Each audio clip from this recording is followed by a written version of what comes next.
মুখে ঐক্য, মনে ক্ষমতার লোভ, এক হয়ে লড়াই করা দলগুলোর মধ্যেই এখন এক দলের আরেক দলের প্রতি ক্ষোভ।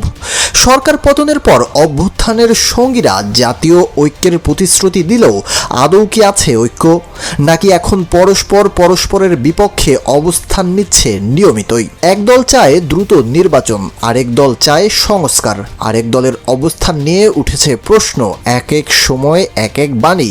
অন্যদিকে জোটের পথে হাঁটছে বাকিরাও। সব মিলে ভিন্ন মতের ফলে শুরু হয়েছে দ্বন্দ্ব।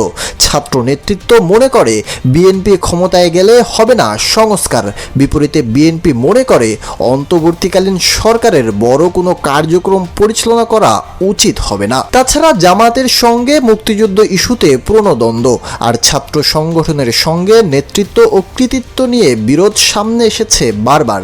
এক দল আরেক দলের ভুল বা অন্যায় নিয়ে গরম রাখছে মিডিয়াও। বিএনপি মহাসচিব নিজেই বলেছেন, আমরা ঐক্যের জায়গায় থাকতে পারছি না। অভ্যুত্থানের পর আশা ছিল জাতীয় ঐক্যের, কিন্তু বাস্তবে তা একে অপরকে ঠকিয়ে ক্ষমতায় যাওয়ার প্রতিযোগিতায় পরিণত হচ্ছে না তো? দর্শক, কমেন্ট করে জানিয়ে দিতে পারেন আপনার মতামত।